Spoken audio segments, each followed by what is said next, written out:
Hi, Jonathan York, Bay Financial Partners, looking at investment markets. Some really pretty good data coming out of the US, especially on the jobs front. That came in at 130,000 jobs created versus expected 55,000.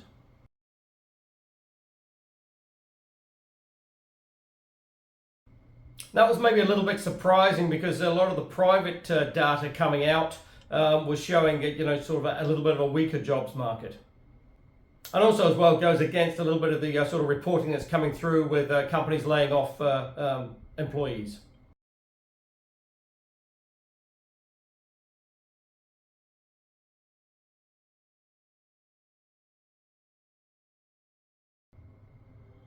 Now, interesting on the jobs data as well, the annual revision was revised down by 860,000.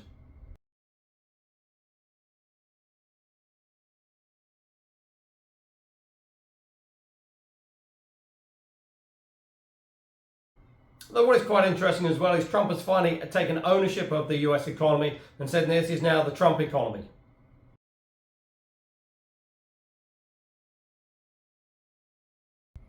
Also as well, good news on the CPI as well. That came in at 2.4. That's one of the lowest readings for quite a while. But again, that was maybe a little bit distorted because of the government shutdown and potentially some of the data wasn't collected properly. Because when you look at it again against the sort of Fed's preferred measure of inflation of a personal PCE, that's still running around 2.7, 2.8.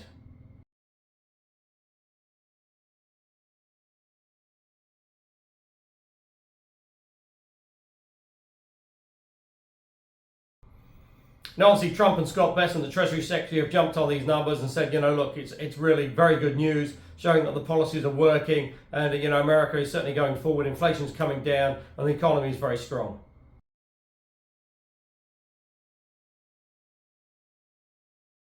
But then a paper that's been published by the New York Fed on tariffs indicates that on their findings, around 90% of the tariffs is being borne by either the US consumer or US businesses.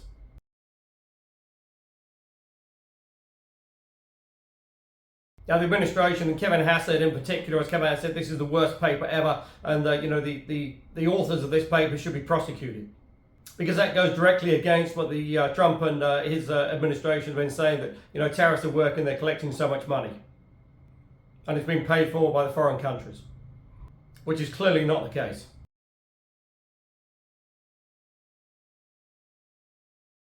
Earnings have certainly been very mixed out there. A lot of the high-tech companies have, reported okay earnings, but some of their guidance has been a little bit sort of mixed, and certainly their capex spending has increased as they try and incorporate AI.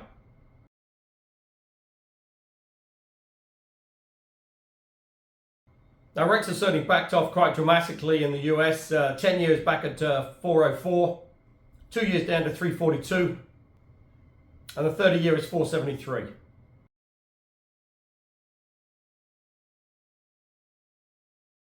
That's quite a steep fall because, a couple of weeks ago, that 10-year was well above 420.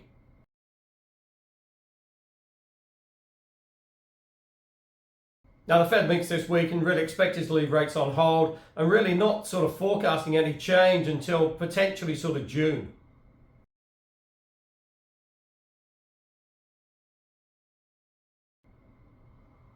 And obviously the new Fed chair will then be in place, Kevin Warsh.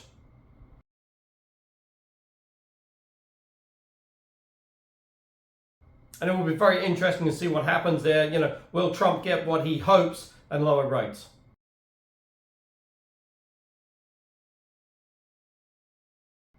Now, Ukraine and Russia are actually sitting down and talking again, although the talks appear to be sort of pretty one-sided. Russia appears to be sort of making lots of demands and really willing to give up very little.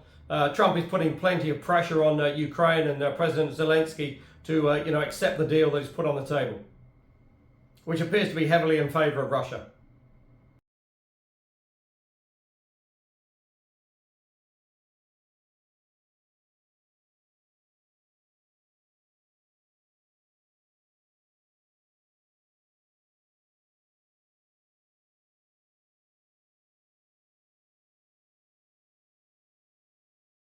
Now, oil's still a little bit volatile out there, currently around 62.80 and change. And that's really on the back of the US stoush with Iran.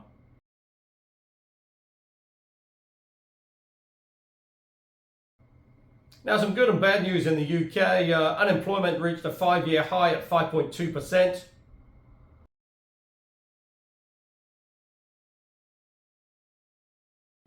But inflation showed a bit of a slowdown, down to 3%, down from 3.4 last month. So potentially with that falling inflation and obviously rising unemployment, does that open the door for the Bank of England to cut rates further?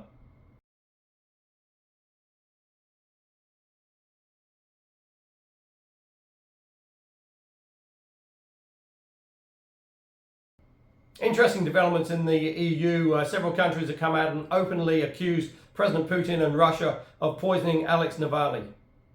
Now, if you remember, he was a fierce critic of Putin and died under suspicious circumstances while in prison, as tests have found there was a neurotoxin in his system.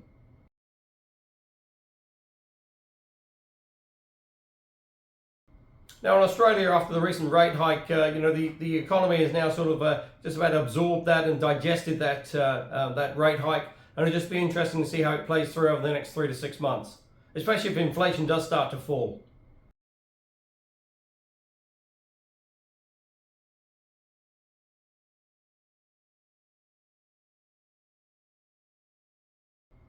Now, here in New Zealand, as expected, the Reserve Bank left rates unchanged, and the commentary that came along with it from the new Governor, Anna Brayman, appeared to be sort of potentially dovish, because, saying that New Zealand is sort of experiencing a little bit of a sort of economic recovery, although it's just taking a little bit of time to come through. They still expect inflation to fall back within the band of 1 to 3%.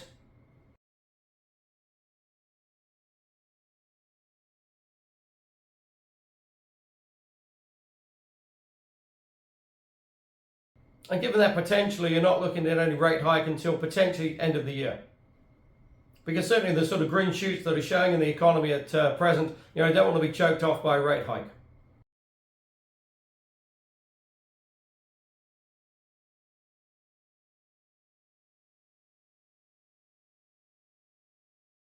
And it'll be interesting to see the next GDP figure. Potentially that could be around sort of 3.1%, which will obviously be very encouraging. Well, the next inflation data isn't until April.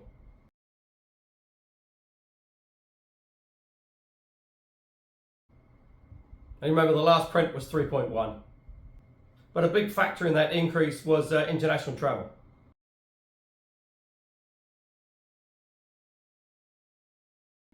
So potentially a sort of an optimistic outlook for the New Zealand economy, and it'll just be interesting to see if that does sort of play through over the next sort of 3 to 6 months.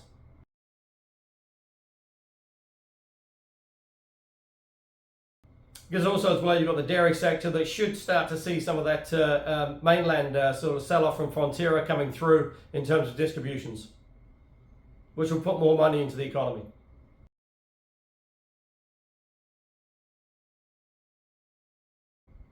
So if you are looking for income options, go to the website www.bayfinancialpartners.co.nz for lots of interesting articles, and we look forward to speaking to you soon.